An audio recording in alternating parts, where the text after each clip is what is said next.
We hear the stories all the time. Man gets 20 to life for deadly assault, or women sentenced to 10 years for drug trafficking. More men and women are being sent to jail or prison every day, and even more are simply sitting in jails to await their trials. Why are there so many people behind bars? And what really goes on behind those iron doors? Better yet, what happens when the people get out? The only way to know is to go straight to the source. This is Justice Uncovered.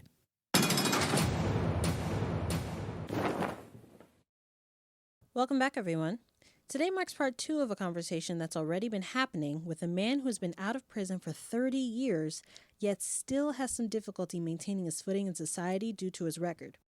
If you're new here, I welcome you. I suggest you go back and listen to part 1 so you can get a grasp on what we're discussing today.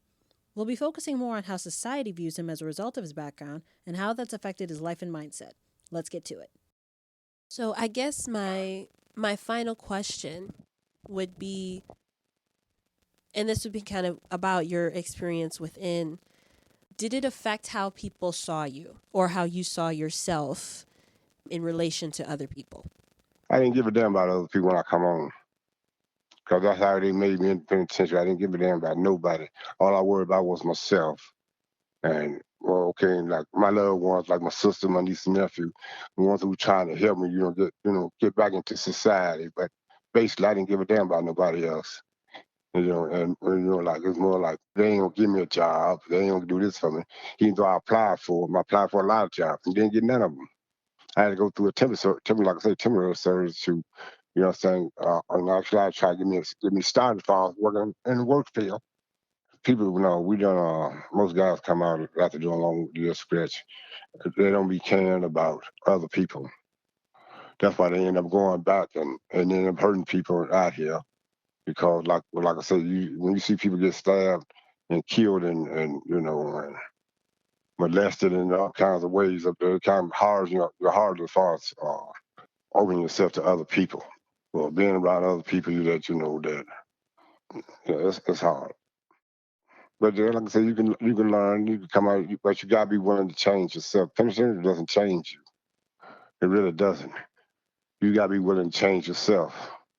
You gotta make a lot. You gotta have enough sense, enough smart about yourself to realize what you're doing ain't working. So you gotta be willing to want to change. If not, end up going right back. It'll be like a rotating wheel for you. Right.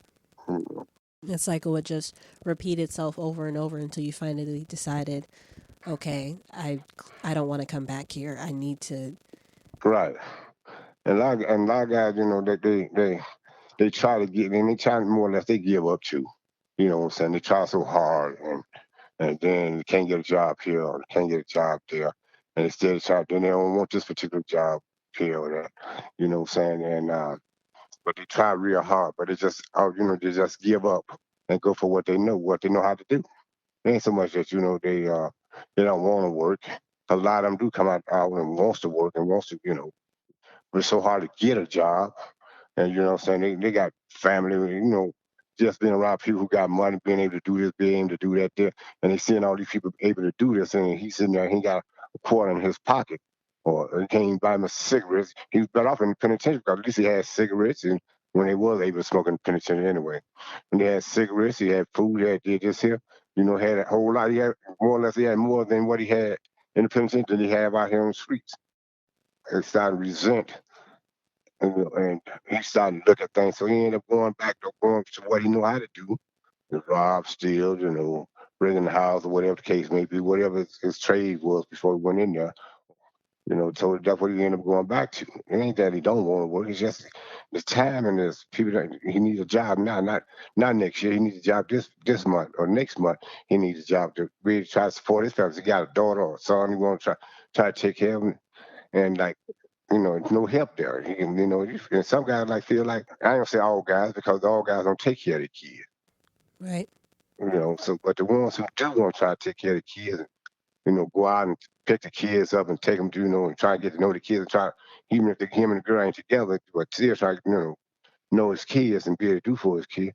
and still trying to establish a new life for herself. Because, like I said, baby mama ain't there. She Mhm. might know I want to be there, and so he might try to find somebody else, and then he's still trying to start a new life with that girl or that, and that person, and then you need money.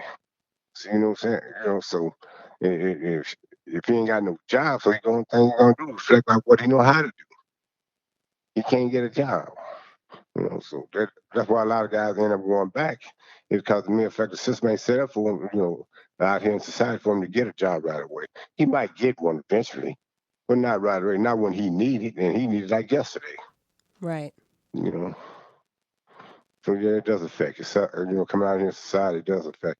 Then like when you come out here, you got a certificate and everything. You say, you know what I'm saying, you got skill.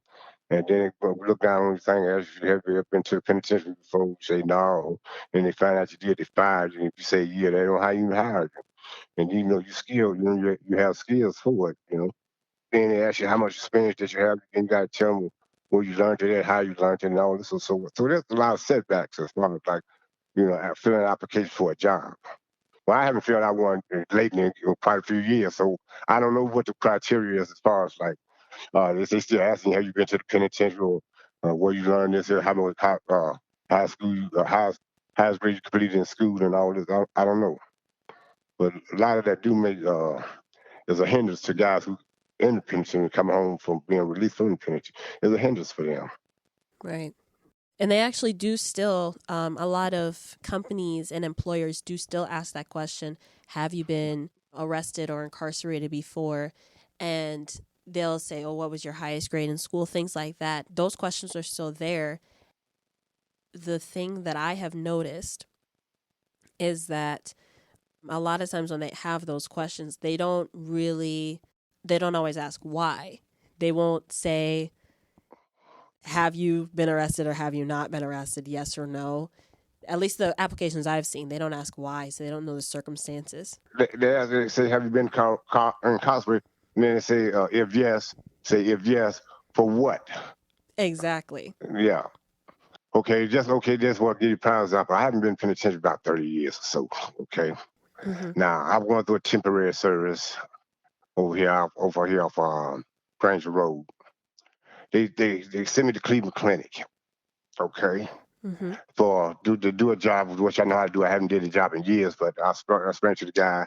He said that's the old way of doing it. I was going to be mopping and waxing floors, or stripping and waxing floors over there for Cleveland Clinic. Mm-hmm. Okay. Now I explained to the guy the way I know how to do it, and he said, "Well, that's the old way." So he said, "Well, man, I like you because at least you still know how to do it, and the calculate out." And he said, "I'll show you how to run the machines and do all that." So I said, "Okay, cool." He said, "I want to hire you." So, but he, in order to hire me though, he has to, run it through his supervisor. His supervisor said, "Yeah." So they had to run a check on me though. Now, when they run a check on me, of course, you understand, I didn't get the job at Cleveland Clinic because my background, and it's been over 30 years. Right. And okay, now, well, I mean, hell, 30 years now. Imagine, I don't have several jobs in there. My record's clean and so forth. I don't have jobs I was making 15, 20. One job making $35 an hour. Mm. Yeah, right. Okay, so now, okay, I'm working for Cleveland Clinic. I want to be making what, 10, 50, I think it's $15 an hour, some up in there anyway. Y'all still wouldn't hire me because of something I did 30, something that happened 30 years ago. When do it stop for us though? You know what I'm saying? I mean, yeah, you can't keep punishing a person. Now he already been punished by the penal system. He already did whatever, and that don't necessarily saying that what he ever went to the penitentiary for is true. They actually did do it. That ain't saying that. Right. Because a lot of guys go to penitentiary ain't did. So I ain't say a lot of guys, but quite a few guys who have went to the penitentiary ain't do what they said they did. So now, my question being is to all of this here: when do we get stop being judged by society? I've been home 30 years, had no problem, no nothing, and yet I still can't get a job at Cleveland Clinic for something I know how to do. So the lady had called me back once I got back to the house. She called me that night and said, "Well, it ain't gonna hire you because such and such." I said, "Okay." I had to, take the grade, take that, it was an easy job too. So I end up anyway getting another job anyhow. Though. But the thing was, it's been 30 years or better that I hadn't been nowhere near the penitentiary, and yet I still can't. I can't get a job. Yeah. So it's still holding over my head about whatever I did, you know what I'm saying? And for the last 10 years, for sure, I haven't been nowhere near the penitentiary. I had no assault cases, no nothing. Right. Yeah, so yeah, it's hard to adjust to society once you come home. Because in a lot of ways, society don't let you adjust. Yeah. It's very important for people to understand what goes on in the penitentiary and like how the adjusting process is not really fair towards individuals who have been incarcerated. And your question that you asked, when does it stop? When do you stop holding things that I've done in the past? And you said 30 years. Mm-hmm. You haven't been back in 30 years and they still didn't employ you because of that. And for me, that's ridiculous. I mean, Okay, yeah, right. it's been 30 years. Right, okay, you know what I'm saying? But it's just like, that people don't care. I mean, I understand Cleveland is a big hospital, and they got to watch out for the people. You know what I'm saying? I understand it. But at the same token, I deserve a chance like everybody else. Just like they got the gun law out. Now, I did this. It's stupid to me. Okay, cause I've been incarcerated, I'm not allowed to have a gun or carry one or have one in my possession. But yet now you don't legalize it to the point where everybody who want a gun can have a gun. That means they can strap a gun on them in a holster and walk them down the street with a gun on them. Now, if I get in a confrontation with a person who has a gun, you know what I'm saying? That person might decide, okay, because I'm physical, and we get in physical confrontation, decide to pull out, because he losing the fight or she losing the fight, pull out the gun and shoot me. Only difference is with a person who haven't been to the penitentiary, you don't know if they're going to use the gun or not. Right. But that's not saying that the guy who's been to the penitentiary going to use his gun either. Just because he has one, So I'm living in a society where everybody got guns but me. Right. How's that? So as they say, like, when in Rome, do as the Romans do. That's my philosophy as far as the gun go. What we do, you can't be in this world and everybody got a gun but you. When the shooting getting started, what you gonna do? Or if somebody try to, if you need to protect yourself, Right. I'll give you an example. If I was carrying a gun and if I was walking down the street and I see somebody raping a woman over there, or she being held or being robbed, I got two options.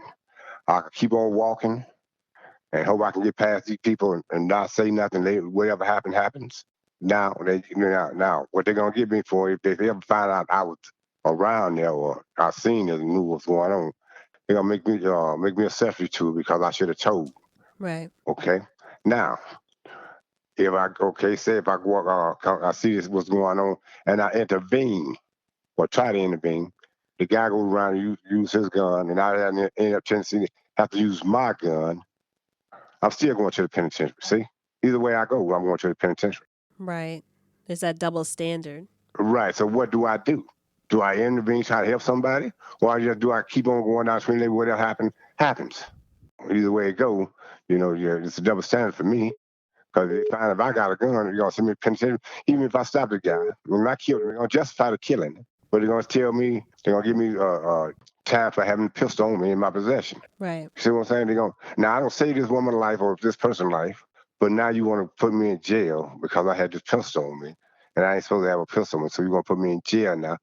Okay. Either way it goes, So 9 times out of 10, I walk past and hope they don't know I've been there.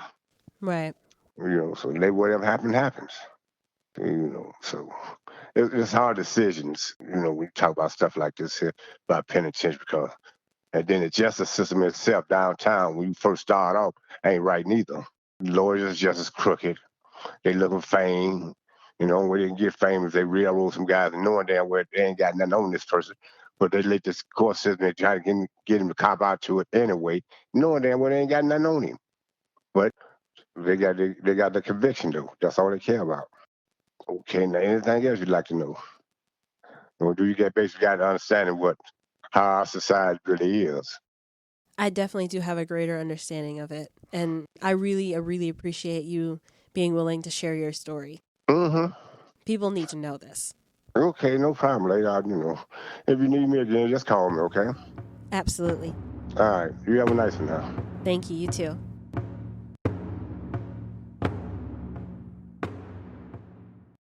Stories like this, sadly, are not unique. The trials and traumas many people face while incarcerated forever alter their psyches, and upon release, society does little to help them with successful reentry. Without jobs and opportunities for positive change, as well as assistance to help them readjust, it can be difficult for ex-cons to gain their footing in the outside world. While many become success stories, a majority do not, and it's up to us as a society to magnify their voices above the noise of injustice and live by this truth, that all men are created equal. As Brian Stevenson said, somebody has to stand when other people are sitting. Somebody has to speak when other people are quiet. The foundation has been laid, so let's stand and speak for true justice together.